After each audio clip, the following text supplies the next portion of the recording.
Hello and welcome to this week's edition of the Travel Show with John Guinn on ukhealthradio.com. Later on in the show we'll be talking about Jamaica. I'm replaying an interview I did with Rosemarie Johnson, who's a regional director for tourism service in Jamaica. It was an interview I recorded while I was staying in Montego Bay. But first, prisoners abroad. Michaella McCollum had just recently been released from prison in Peru after being imprisoned on drug smuggling charges. When her and her travelling colleague Melissa Reid were prosecuted and imprisoned in Peru, I did an interview with prisoners abroad to find out how this organisation can help Brits who are imprisoned overseas. Lots of people think that just because they got a British passport, it's a get out of jail free card. And that's not the case, as I mentioned in my lecture to teenagers a couple of weeks ago. Just because you've got a British passport does not mean you can break the local laws, and it does not mean you're going to get special treatment when you get locked up. So I chatted to Matthew Pinches, who represents Prisoners Abroad, back in 2013, and to find out what this organisation can do should you be in the unfortunate position that you get arrested and imprisoned. So let's get on with the conversation. The recent story in Peru has brought your organisation into the spotlight, but can you give a brief overview of what Prisoners Abroad do and how long you've been going? Okay, well, we're a welfare-based organisation, providing information and support to British citizens detained overseas and to their families and friends as well. We were set up in 1978, so we've been going just over 35 years now. Yes, it's quite a while, but how do you get funding? Funding comes from a wide range of organisations and individuals. So some of those are corporate entities, major trust funds, and obviously individuals as well. Okay. I'm assuming that there are still people around who assume that their passport is a get out of jail free card. What can you do to make sure that people don't realise that this isn't the case? Yeah, I mean it's a common misconception that being a British citizen will somehow lead to you getting special treatment if you do end up getting arrested overseas.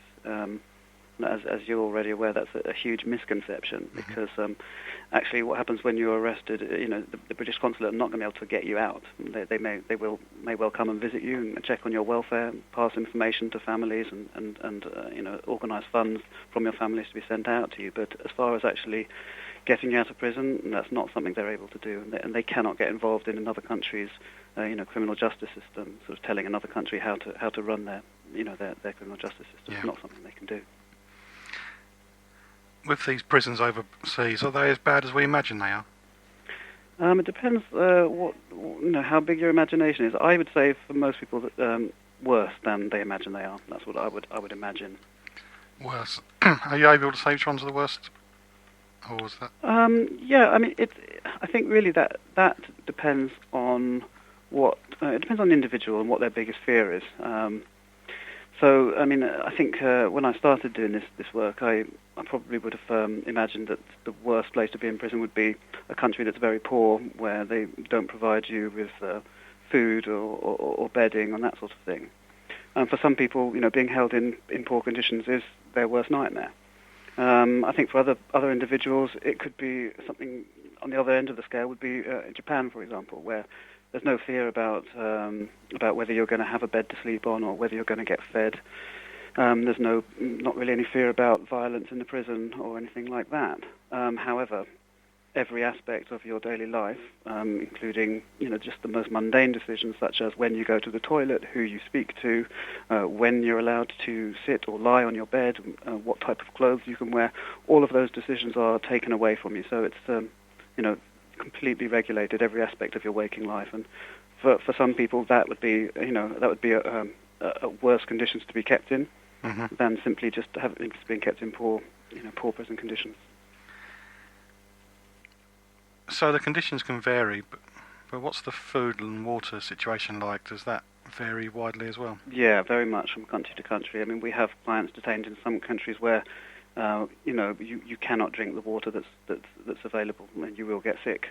So that means that you'd be forced to purchase bottled water or run the risk of picking up a wide range of illnesses and diseases from drinking the water, which is certainly not sanitized. Doesn't sound good. Do you have support in every country? And are your support workers local, or are they from the UK as well? Well, I suppose to answer that one, I have to explain that we, in order for us to provide our services to people in over 80 different countries, we being based in the UK ourselves and not having offices overseas, we do rely on consular staff to be our, to act on our behalf. So yes, we have support in every country where British consular staff are stationed, and the people who work in those British consulates overseas, sometimes they are from the UK and sometimes they're locally engaged staff. Right. So through the consulate, you're able to offer the support. Yeah, we simply wouldn't be able to reach a lot of the people that we reach without them. So just something as mundane as getting a form signed. If you haven't got somebody to physically go into the prison, take the form in, and arrange for that to be signed and sent back to us, we wouldn't know that person was even there. What's the most common reason for British nationals being arrested? Again, that really does depend from country to country, and there are some countries where there's a very narrow range of offences that we come across. So Peru would be one of those, because it's on a major drugs trafficking route. The people who end up getting arrested in Peru, for the most part, are people that have gone to Peru to do precisely that. Whereas other countries like United States, where you have people who live there and have been living there most of their lives, you have a wide range of offences. So very similar to the sort of range of offences you'll see in UK prisons. So yeah, it sort of depends from place to place. Do you think sometimes that if the traveller had better information on local laws, that their problem may have been prevented? Certainly, yeah. I mean, the Foreign Office operate something they call a Know Before You Go campaign, which they're very keen for people to read up on. And there's no doubt that if people did do, some basic research before they went abroad, some of these situations could be avoided. I mean, a good example of that would be United Arab Emirates, where they have very, very strict laws on prescription medication and drugs. So, for example, I doubt many people would be aware that that even though you're not in possession of drugs, if you actually have drugs or prohibited substances in your bloodstream, that will be counted as possession of drugs, which leads to a minimum sentence of 4 years. So I think that, another example would be people who take their prescription medication. Codeine, for example, is illegal in the UAE.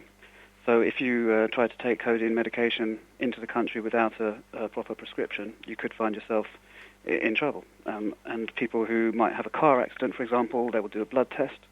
Again, if you come up with codeine-based sort of medication in your bloodstream, then you're gonna fall on the wrong side of the law there. So there's certainly things that people can do to make themselves aware of the problems they're about to face.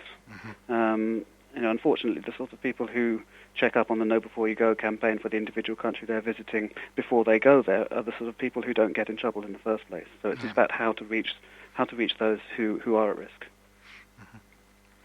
So perhaps better documentation from travel companies, do you think? Yeah, that would certainly help, yeah.